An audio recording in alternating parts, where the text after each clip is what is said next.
নমস্কার বন্ধুরা, সকাল সকাল আবার আপনাদের কাছে এসেছি আমি। বেরোবার আগে আজ আমাদের প্রচার গাড়ি একটি সারাসকুন্ডা আফজলপুর দিকে বেরিয়েছে, আর একটি গাড়ি আপনার বৃন্দাপাথর ক্ষেত্রে।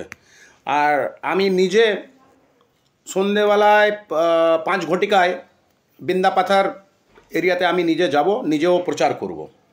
বন্ধু, আজকে আপনাদের সামনে যেটার জন্য আমি এসেছি, আপনাদের কিছু বুঝবার আছে। প্রথম কথা হচ্ছে কি, প্রতিটা মানুষ নিজের জীবনে সেভিংস করে।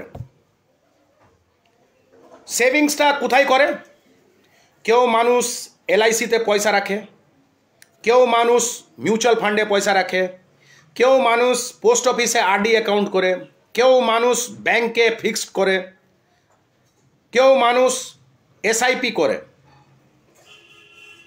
তো যারা ভবিষ্যৎ নিয়ে যারা চিন্তা ভাবনা করে, যারা ভবিষ্যৎ নিয়ে, প্রতিটা পরিবারই আপনারা দেখবেন, প্রতিটা পরিবার নিজের ছেলে মেয়েকে মানুষ করার জন্য বা নিজেরই বুড়ো বয়সে লাইফটাকে সিকিওর করার জন্যে ব্যাংকে, পোস্ট অফিসে, এলআইসিতে কিছু ছোট ছোট টাকা রাখে।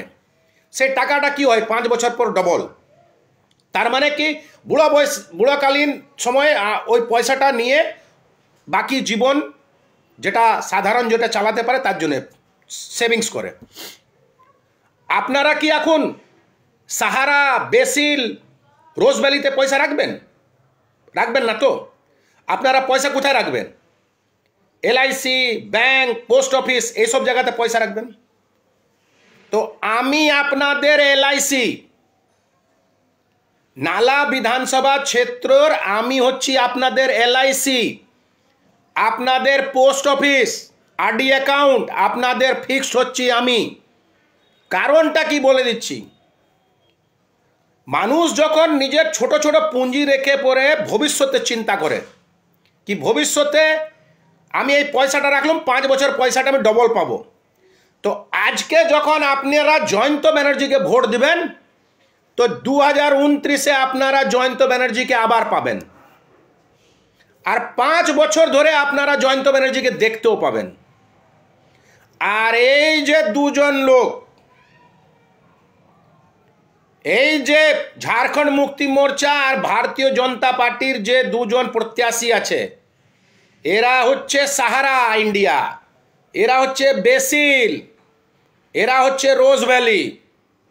কোনো গ্যারান্টি নাই। সাহারার পয়সা ফেরত পেলেন, রোজ ভ্যালির পয়সা পেলেন, বেসিলের পয়সা ফেরত পেলেন। তো এই সব হচ্ছে সাহারা ইন্ডিয়া, বেসিল আর রোজ ভ্যালি। এইগুলোতে যদি পুঁজি যদি নিজের লাগিয়েছেন বা নিজের ভোটটা যদি দিয়েছেন, 5 বছর পর এরা দেখা দেবে না। তার মানে আপনার জমা পুঁজি গেল ডুবে। তো মানুষকে আমি বারবার বলছি কি, একটু মাথায় বুদ্ধি রেখে পরে ভোটটা দিবেন। রোজ ভ্যালিতে টাকা লাগাবেন না এলআইসি পোস্ট অফিসে টাকা লাগাবেন? এলআইসি পোস্ট অফিস মানে জয়ন্ত ব্যানার্জি 5 বছর পর আপনাকে দেখা দিবে, 5টা বছর আপনাকে দেখা দিবে। আর রোজ ভ্যালি, সাহারা, বেসিল মানে এই ঝাড়খণ্ড মুক্তি মোর্চা আর ভারতীয় জনতা পার্টির প্রত্যাশী। ভোট পড়ে যাওয়ার পরে টাকা রিটার্ন আসছে না 5 বছর পর। তো চিন্তা ভাবনা আপনাদেরকে করতে হবে দাদা, কি সাহারাতে পয়সা রাখবেন, বেসিলে পয়সা রাখবেন, না পোস্ট অফিস, এলআইসিতে আর ব্যাংকে পয়সা রাখবেন? আমি আপনাদের ব্যাংক, আপনাদের ভবিষ্যৎ, 2029-এর আপনাদের রিটার্ন আমি। একদম ম্যাচুরিটির সময় ডবল পয়সা জয়ন্ত ব্যানার্জি। আর এইগুলো খুঁজে পাবেন না, পয়সার কোনো ভ্যালু নাই। তো বারবার মানুষ দিকে চিন্তা বলছি। 20 নভেম্বর, ক্রম সংখ্যা 8, বাঁশুরি চুনাও চিহ্ন, জয়ন্ত ব্যানার্জির কে ভোট দিয়ে বিপুল ভোটে বিজয়ী করুন। নমস্কার, ধন্যবাদ, জয় হিন্দ।